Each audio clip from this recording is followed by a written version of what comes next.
পৃথিবী বড় স্বার্থপর, দুনিয়া বড় স্বার্থপর। দুনিয়া কাউরে জায়গা দেয় না, দুনিয়া কাউরে জায়গা দেয় না। এত মজবুত পাইলিং করে যেই বিল্ডিং বানাইলাম, দুনিয়া তারে থাকতে দেয় না। যা বেটা যা, যা তুই লাথি দিয়া বাড়ি করে যা, কবরে যা, কবরে যা। দুনিয়া কাউরে থাকতে দেয়। দুনিয়া কত ক্ষমতা ধরকে মাটির নিচে ফেলাই দিছে, দুনিয়া কত সম্পদ আলাকে মাটির নিচে ফেলে দিছে, দুনিয়া কত সুন্দরী নারীকে মাটির নিচে ফেলাই দিছে, মাটির সাথে রেজা রেজা করে ফেলছে।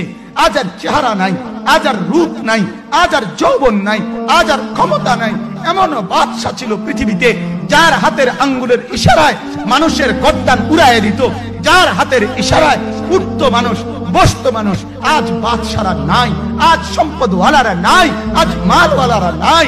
দুনিয়া কাউরে থাকতে দেয় না, কাউরে না দোস্ত, কাউরে দেয় না। দুনিয়া দাদারে আমার থাকতে দেয় নাই। আমার দাদারে আমি দেখছি, আজ আমার দাদা নাই। আমার নানারে আমি দেখছি, আমার নানা নাই। আমার দাদিরে আমি দেখছি, আমার দাদি নাই। আমার নানিরে আমি দেখছি, আমার নানি নাই। আমার বাবারে আমি দেখছি, 14 লক্ষ টাকা বাবার পেনশনের আমি সব ডাক্তারের পিছনে খরচ করে ফেলছি, বাড়ির ফসলের জমি বিক্রি করে ফেলছি। আমার বাপ যেন না মরে বারবার বারে হসপিটালে নিছি, কিন্তু দুনিয়া আমার বাপকে থাকতে দেয় নাই। আমার বাপ কবরে চলে গেছে, দুনিয়া কাউরে থাকতে দেয় না, কাউরে না, কাউরে না, কাউরে না, কাউরে না। আমার বাপ দুনিয়া কাউরে থাকতে দেয় না। তুমি থাকবা না, তুমি থাকবা না। দুনিয়ার ধোকায় পড়ো না বাপ, দুনিয়ার ধোকায় পড়ো না। মাকে বুঝার, আজ মারা বেসামাল হয়ে গেছে, আজ বোনেরা বেসামাল হয়ে গেছে, বেপরদার উৎসব তুলে দিছে। এটা যেন আল্লাহর সাথে যুদ্ধ করছে।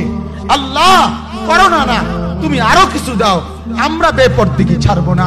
যুবক ছেলেগুলো যেন বলতেছে, আল্লাহ তুমি করোনা দেওয়ার চাই দাও, অশ্লীল ছবি দেখা, ফেসবুকে নর্তকী দেখা আমরা ছাড়বো না।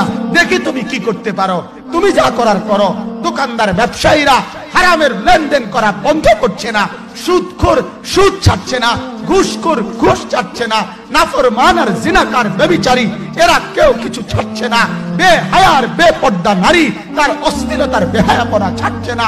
মুসলমান তার ঘরে টেলিভিশনের নর্তকীর আওয়াজ তো বন্ধ করছে না।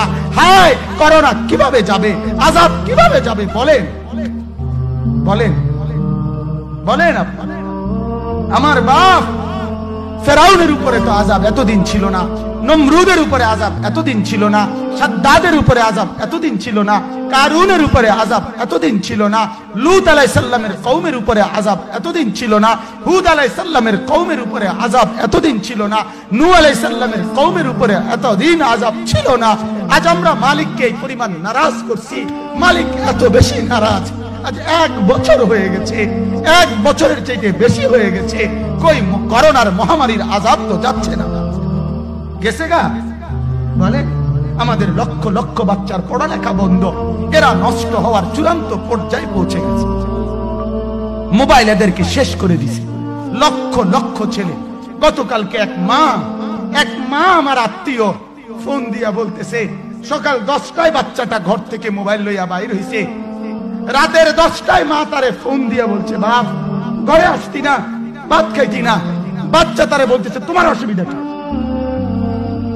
তোমার সমস্যা কি? মা এই কথা বইলা কাঁদা দিছে যে, শোনেন হুজুর কদ্দুর দোয়া করো।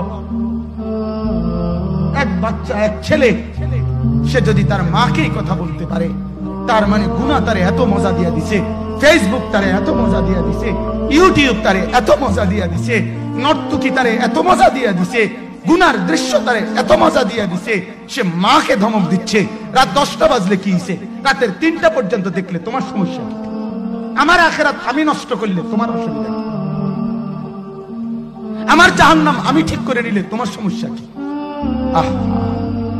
আল্লাহ আমাদেরকে মাফ করে দেন, আল্লাহ আমার জাতিকে মাফ করে দেন।